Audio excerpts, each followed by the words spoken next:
اب فرض نماز کے بعد ہاتھ اٹھا کر دعا مانگنا،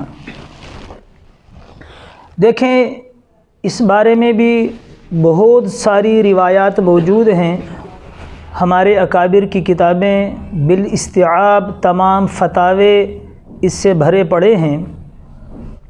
اس بات سے بھی انکار کرنا کہ فرض نماز کے بعد ہاتھ اٹھا کر دعا مانگنا یہ کہیں احادیث میں نہیں ہے، یہ قلت مطالعہ اور حدیث سے بے خبری کی بنیاد پہ یہ جملے لوگ کہتے ہیں، وہ حدیث سے بے خبر ہیں۔ حضرت امام نسائی رحمۃ اللہ علیہ کے شاگرد ہیں اور ان کے بڑے خاص شاگرد ہیں احمد بن اسحاق المعروف بابن سنی کے نام سے ہیں۔ ان کی کتاب ہے عمل الیوم واللیلہ۔ اس کتاب میں انہوں نے حضرت انس بن مالک رضی اللہ تعالیٰ عنہ سے ایک روایت لی ہے۔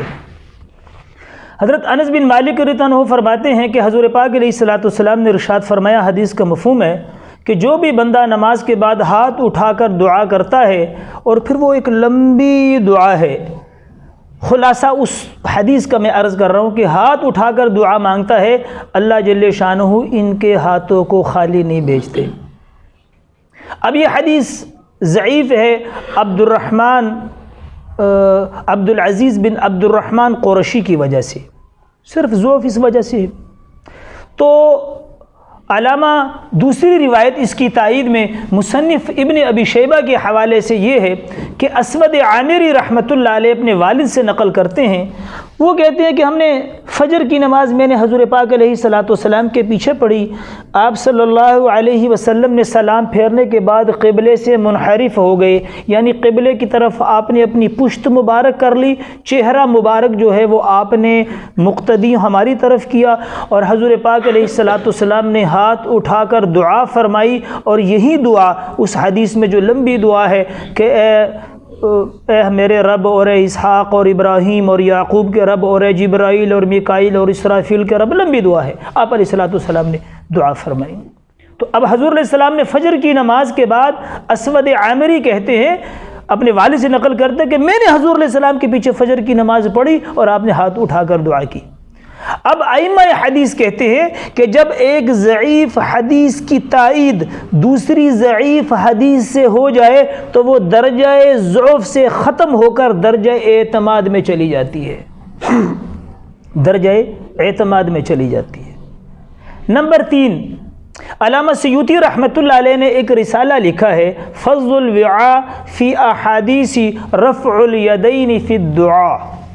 اس حدیث میں انہوں نے مصنف ابن ابی شیبہ کے حوالے سے ایک حدیث نقل کی ہے، حضرت محمد بن یحییٰ یا محمد بن ابو یحییٰ اسلمی رحمۃ اللہ علیہ وہ کہتے ہیں کہ میں نے حضرت عبداللہ بن زبیر رضی اللہ تعالیٰ عنہ کو دیکھا کہ ایک آدمی نماز ختم ہونے سے پہلے ہاتھ اٹھا کے دعا مانگنا شروع کر دیا۔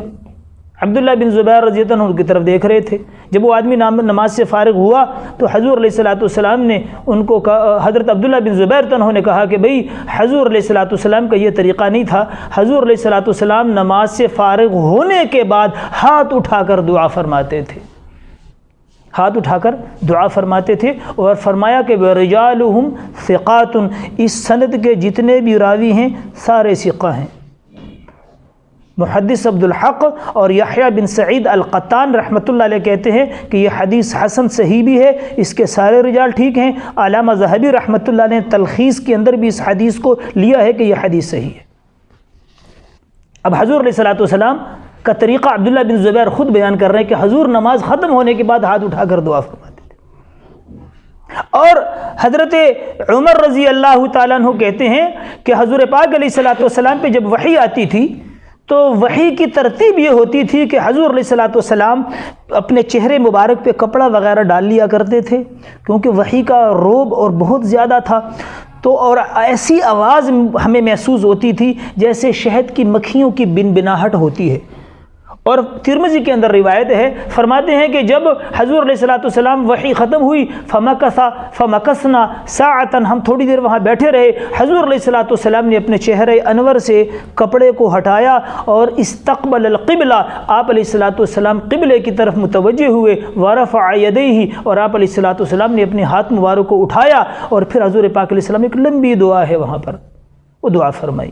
اب اگر کوئی آدمی ہے کہ ہاتھ، یہ تو نماز کا وقت نہیں ہے، تو وحی کا وقت ہے، بھئی ہاتھ اٹھانا بھی اس باب میں آیا گیا کہ حضور علیہ السلام ہاتھ اٹھا کر دعا کرتے تھے۔ دیکھیں بعض علماء نے، ہمارے اکابر نے کتابوں میں لکھا ہے کہ دعا کے لیے ہاتھ اٹھانا اس کی دو جگہ ہیں، ایک ہے احوال متواردہ، ایک ہے احوال غیر متواردہ، یعنی جو دعائیں جس وقت کے ساتھ خاص ہیں ان میں تو ہاتھ اٹھانا مسنون نہیں ہے۔ کھانا کھانے کی پہلے دعا ہے، کھانا کھانے کے درمیان کی ہے، کھانا کھانے سے بعد میں ہے، بیت الخلاء میں جانے کی دعا ہے، بیت الخلاء سے باہر آنے کی دعا ہے، مسجد میں داخل ہونے کی دعا ہے، مسجد سے باہر آنے کی، وغیرہ ذالک، صبح شام کی دعائیں میں، یہ دعائیں ان اوقات کے ساتھ خاص ہیں، وہاں پر ہاتھ نہیں اٹھانا مسنون نہیں ہے۔ اور جو دعائیں جن احوال میں نہیں پڑھی جاتی، ہر جگہ پڑھی جاتی ہیں، تو بھئی ان کے لیے ہاتھ اٹھانا مسنون ہے۔ یہ اس قانون کی بنیاد پہ ہم کہتے ہیں کہ بھئی جو اذکار ہیں، اگر کسی نے اذکار پہ اکتفا کرنا ہے، اور مفتی سعید احمد پالنپوری صاحب رحمۃ اللہ علیہ تحفۃ العلمی باب الاذان کے اندر ایک قانون بیان کیا ہے کہ اذان کے بعد کی جو دعا ہے وہ بھی احوال متواردہ ہے، لیکن فرمایا جس نے اذان کے بعد دعائے وسیلہ پڑھنی ہے تو ہاتھ نہ اٹھائے، لیکن اگر کسی آدمی نے، ایک حدیث پیچھے بھی لا يرد الدعاء بین الاذان والاقامہ، او کما قال، حضور نے فرمایا کہ اذان اور اقامت کے درمیان دعا کو رد نہیں کیا جاتا، یعنی دعا قبول ہوتی ہے۔ اب ایک آدمی نے اذان کے بعد دعائے وسیلہ کے ساتھ مزید دعا پڑھنی ہے، تو وہاں پر انہوں نے لکھا ہے کہ اس کے لیے ہاتھ اٹھانا مسنون ہے، یہ قباحت میں نہیں آئے گا۔ تو معلوم ہوا کہ دعا کے لیے ہاتھ اٹھانا لازم ملزوم ہے۔ اگر آپ نے دعا مانگنی ہے، ایک تو یہ ذکر کرنا ہے، جیسے اذکار ہم نے بیان کیے، حدیث میں آتا ہے ان اذکار کے لیے تو بغیر ہاتھ اٹھائے بھی کر سکتے ہیں، لیکن اگر آپ نے دعا مانگنی ہے تو حضور علیہ الصلوۃ والسلام کی سنت مبارکہ ہے کہ نماز کے بعد اور نماز کے علاوہ ہر موقع، جیسے حضرت عمر رضی اللہ عنہ کی روایت ہم نے پیش کی کہ بھئی وحی کا انقطاع ہوا تو حضور علیہ السلام قبلے کی طرف متوجہ ہوئے اور آپ نے ہاتھ اٹھائے۔ اسی طرح حضرت طفیل بن عمر دوسی رضی اللہ عنہ جب یہ مسلمان ہوئے، اپنے قبیلہ میں گئے، ان کو دعوت دی، اپنے قبیلے کے سردار تھے، بہت بڑے شاعر بھی تھے، تو انہوں نے بات نہیں مانی، واپس آئے، یا رسول اللہ میرے قبیلے کے لیے بددعا فرمائے۔ حضور علیہ الصلوۃ والسلام دوزانوں بیٹھ کر قبلے کی طرف چہرہ مبارک کر کے ہاتھ اٹھائے۔ صحابہ کہتے ہیں کہ ہم نے سوچا کہ حضور بددعا کے لیے کر رہے، اب نے فرمایا طفیل امر دوسی کے قبیلے کو ہدایت دے دے اللہ۔ تو معلوم ہوا کہ دعا کے لیے ہاتھ اٹھانا دعا کے یہ لازم ملزوم ہے، لیکن ہم یہ تھوڑی کہتے ہیں کہ ہر دعا کبھی نہ بھی اٹھائے تو کوئی مسئلہ، لیکن یہ کہنا کہ فرض کے بعد ہاتھ اٹھانا بدعت ہے، یہ تمام روایات اس پہ دلالت کرتی ہیں کہ ہاتھ اٹھانا اللہ کے نبی کی سنت ہے۔ ہاتھ اٹھانا، دوسری روایت غالباً سلمان فارسی رضی اللہ عنہ سے ہے، فرمایا کہ جب بھی کوئی قوم اجتماعی طور پہ ہاتھ اٹھاتی ہے، اللہ سے دعا مانگتی ہے، جو کچھ وہ مانگتے ہیں اللہ ان کے ہاتھوں میں رکھ دیتے ہیں۔ اس سے نماز کے بعد، چونکہ نماز بھی ایک اجتماع ہے، تو اجتماع کے بعد حضور نے فرمایا اکٹھے ہو کر، ضروری نہیں کہ فرض کے بعد اکٹھے ہو نمازوں کے اندر ہی مانگا جائے، مطلب جب مسلمان اکٹھے ہو کر ایک جگہ پر نماز پڑھتے ہیں، اکٹھے ہو کر ہاتھ اٹھا کر دعا مانگتے ہیں، اللہ پاک جو یہ مانگتے ہیں اللہ ان کے ہاتھ میں رکھ دیتا ہے۔ تو نماز کے بعد بھی مسلمان اکٹھے ہیں تو اگر یہ ہاتھ اٹھا کر دعا مانگ لیں تو حضور سے تو اس بات اسود عامری کی روایت سے ہو گیا ہے کہ حضور علیہ السلام نے فرض کے بعد ہاتھ اٹھا کر جہری نماز، جہر میں دعا مانگی۔ دوسری حدیث حضرت ابو ربیع رحمۃ اللہ علیہ نے مصباح الظلوم میں لکھا ہے کہ حضور پاک علیہ الصلوۃ والسلام کی حدیث ہے، آپ علیہ الصلوۃ والسلام نے فرمایا کہ جب بھی کسی آدمی نے اللہ سے کچھ مانگنا ہو تو فرض نماز کے بعد مانگ لیا کرے۔ جب بھی تمہیں کوئی حاجت ہو، جب بھی تمہیں کوئی ضرورت ہو تو فرمایا فرض نماز کے بعد مانگ لیا کرو، فرض نماز کے بعد اس کو مانگ لیا کرو۔ اور گاہے دیکھیں اللہ کے نبی کی سنت مستمرہ نہیں تھی، یعنی لیکن اور پیچھے ترمذی کے اندر ایک حدیث بھی گزری ہے کہ آپ علیہ الصلوۃ والسلام نے فرمایا، صف اول کی فضیلت میں حدیث گزری ہے، وہاں پر بھی ہم نے عرض کیا تھا کہ حضور نے فرمایا اللہ پہلی صف والوں پہ رحم فرما، تو دوسری صف والوں نے کہا وعلی الثانی یا رسول اللہ۔ معلوم ہوا کہ یہ نماز کے بعد، فرض نماز کے بعد اجتماعی طور پہ جہرن دعا ہو رہی ہے، حضور جہری طور پہ دعا مانگ رہے ہیں، تبھی تو صحابہ کہہ رہے ہیں وعلی الثانی یا رسول اللہ، اور ایک روایت میں ہے وعلی الثالث یا رسول اللہ۔ تو معلوم ہوا کہ فرض نماز کے بعد ہاتھ اٹھانا اللہ کے نبی کی سنت ہے، اور اجتماعی طور پہ دعا مانگنا یہ بھی اللہ کے نبی کی سنت ہے، اور جہری بھی گاہے بگاہے حضور علیہ السلام نے تعلیم کے لیے مانگی ہیں۔ دوسری بات یہ ہے، دیکھیں جتنی بھی دعائیں ہیں اور جتنے بھی اذکار ہیں، جتنی بھی دعائیں ہیں اور جتنے بھی اذکار ہیں جو فرائض کے بعد ذکر اور دعائیں مانگی جاتی ہیں، آپ خود بتائیں، اپنی عقل سے فیصلہ کریں کہ اگر حضور نے ان کو جہرن نہیں پڑھا تو صحابہ کو یاد کیسے ہوئیں؟ کیسے یاد ہوئی صحابہ کو؟ حضور علیہ الصلوۃ والسلام نے ان اذکار کو اللہم انت السلام و منک السلام، اور اللہم اعنا علی ذکرک و شکرک و حسن عبادتک، اور لا الہ الا اللہ وحدہ لا شریک لہ لہ الملک و لہ الحمد وہو علی کل شیء قدیر، اللہم لا مانع لما اعطیت الی آخرہ، اور اللہم یا مثبت القلوب ثبت قلوبنا علی دینک۔ یہ اللہ کے نبی نے یہ دعائیں جہر، یہ ذکر اذکار جہرن کیے تو مانگے نا، فرمایا جو فجر و ظہر کے بعد اللہم اجرنا من النار پڑھے۔ اچھا الباقیات الصالحات، یہ اللہ کے نبی، یہ صحابہ نے کیسے یاد کی؟ اللہ کے نبی نے پڑھی، پڑھ کے دکھائیں، تو اسی لیے تو منقول ہو کر آئی ہیں ہمارے پاس، اسی لیے تو منقول ہو کے ہمارے پاس آئی ہیں۔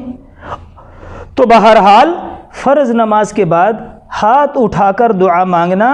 اور اجتماعی طور پہ مانگنا یہ اللہ کے نبی سے ثابت ہے، بدعت نہیں ہو سکتی۔ اور یہ بار بار عرض کر رہے ہیں کہ آخر میں ہم ان تمام احادیثوں کے اوپر ایک محاکمہ کریں گے، اور اس کا جو صحیح رخ ہے وہ صحیح انشاءاللہ آخر میں عرض کریں گے۔ آپ یہ پورا عنوان طریقے سے سنیں گے، آخر میں محاکمہ پھر آپ کو سمجھ میں آ جائے گا۔ خلاصہ کلام اس درس کا یہ ہے کہ فرض نماز کے بعد ہاتھ اٹھا کر دعا مانگنا، جہرن مانگنا، ان تمام روایات سے جو حضرت اسود عامری، حضرت انس بن مالک، حضرت ابو امامہ، حضرت انس بن مالک رضی اللہ عنہ سے، اور اسی طرح حضرت معاذ بن جبل کی جو روایت گزری، اور حضرت محمد بن یحییٰ الاسلمی، عبداللہ بن زبیر کا جو عمل نقل کر رہے ہیں، ان تمام اور ایسے کثیر روایات سیاہ ستہ بھری پڑی ہیں،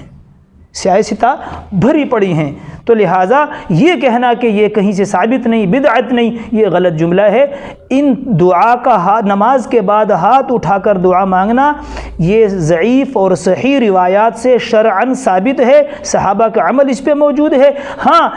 اس کے لیے جو طریقہ اب اختیار ہو چکا ہے اس پہ آخر میں ہم انشاءاللہ محاکمہ کریں گے۔